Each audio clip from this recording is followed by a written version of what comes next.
वेद माता, देव माता, विश्व माता के चरणों में नमन वंदन।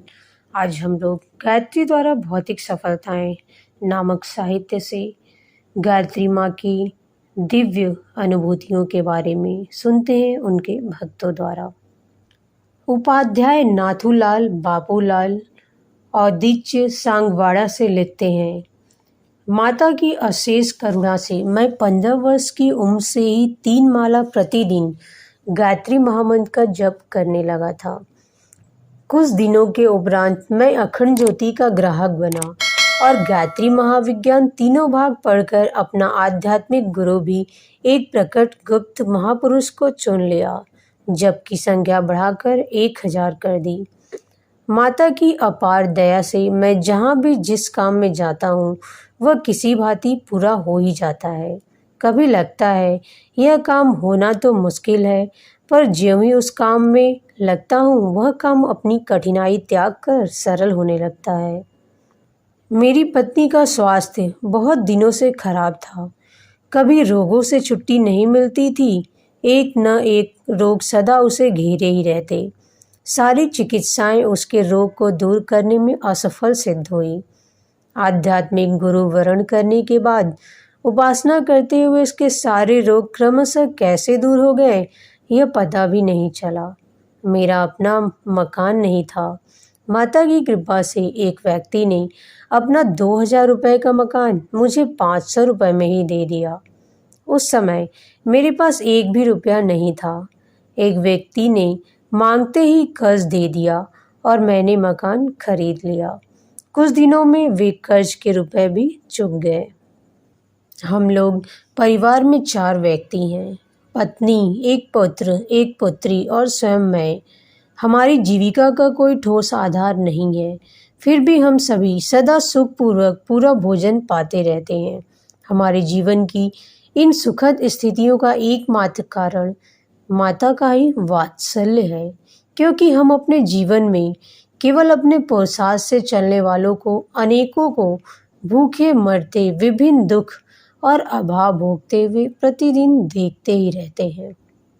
ऐसे ही एक भक्त जगत देव प्रसाद तिवारी पूरब टोला से लिखते हैं, रोगों को भोगते भोगते मैं जीवन से निराश हो चुका था। सारे इलाज व्यर्थ गए। मैं एक दिन गिना करता था कि कब इस संसार से कूच करूंगा। न जाने कैसे मैं माता की शरण में आ पड़ा। ज्यों जो जप करता था त्यों तो बिना औषधि के ही शरीर में सुधार होने लगा। मुझ में जीने की आशा पुनः झलक उठी। उपासना में उत्साह और रुचि बढ़ गई। मन भी लगने लगा।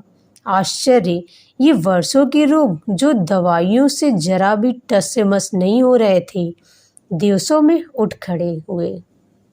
आज मेरे मन मंदिर में मातृ कृपा के अनेकों रत्न सुरक्षित भरे पड़े हैं। हमें उसे निकालने की इच्छा नहीं हो रही है। फिर भी जनहित के लिए 1-2 घटनाएं लिख देना चाहता हूँ। माता का आंचल पकड़ने के बाद मैं अपने जीवन की प्रत्येक दिशा में उन्नति और वृद्धि ही होते पा रहा हूँ। एक बार मेरी इच्छा एक दुकान खोलने की हुई। मेरे पास बक्से में गिने गिनाए थोड़े ही रुपए थे। उससे दुकान का कार्य आरंभ नहीं हो सकता था। सवेरे जब बक्सा खोला तो आश्चर्य, इतने अधिक रुपए किसने हमारे ताले लगे बक्सा में डाल दिया।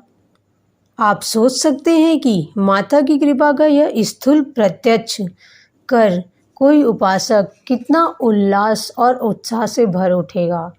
रुपए इतने मिल गए जिससे दुकान आसानी से चल गई और अपना निर्वाह क्रम सुविधापूर्वक भगवान करे सभी उपासना करके माता की महती कृपा के भागीदार बन सके। माता के ऐसे एक महान भक्त श्री लक्ष्मी नारायण साईवाल इंदौर से बताते हैं कि जुलाई सन 1953 तक मैंने कभी भी गायत्री माता की उपासना नहीं की।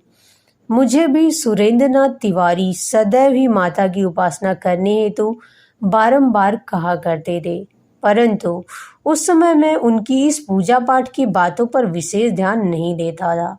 अंततः जब मैं चारों ओर से घोर विपत्तियों में फंस गया, उस समय मुझे माता की उपासना का ध्यान आया कि कम से कम नियमित रूप से एक माला व गायत्री चालीसा का पाठ करते ही रहना चाहिए। अतः सितंबर 1953 से आजीवन उपासना करने का दृढ़ संकल्प ले लिया। लगभग 12 वर्ष से मेरे कुटुंब में कलह हो रहा था। दोनों ओर इतना मनमुटाव हो गया था कि एक दूसरे की ओर देखना भी अच्छा नहीं लगता था। इतनी कट्टरता, द्वेष भावना हम दोनों पक्ष में हो गई थी कि एक दूसरे को जान से मार डालने तक का इरादा हो गया था। दोनों पक्षों का काफी पैसा भी नष्ट हुआ। जब से हमने माता की शरण ग्रहण की, तब से हमारे स्वभाव में बड़ा परिवर्तन हो गया है। हमारे देश भाव के विचार नष्ट हो गए हैं, आपस में मिलने जुलने भी लगे हैं और पहले की भांति परस्पर मिलजुल कर रह रहे हैं। माता की कृपा से मैं विद्या अध्ययन में ही दिन प्रतिदिन सफलता प्राप्त कर रहा हूँ और उन्हीं की कृपा दृष्टि से मैंने इस वर्ष 2 परीक्षाएं भी उत्तीर्ण कर ली है, जिसमें कि मैं लगभग 5 वर्ष से प्रविष्ट होते हुए भी सफलता प्राप्त नहीं कर सका। मेरी नौकरी में 6 वर्ष से कोई तरक्की नहीं हुई थी, वह सब अब माता की कृपा से हो गई। इस प्रकार आज तक मेरी कई बाधाओं का निवारण माता ने किया है और करती भी जा रही है तथा दिन प्रतिदिन विश्वास दृढ़ होने से 1 माला से बढ़ाकर 8 माला प्रतिदिन जप करता हूँ। आपने सुना माँ गायत्री के भक्तों द्वारा दिव्य अनुभूति। इस प्रकार हम सब भी अपने दैनिक जीवन में गायत्री महामंत्र का जप करके उसका लाभ उठा सकते हैं। धन्यवाद।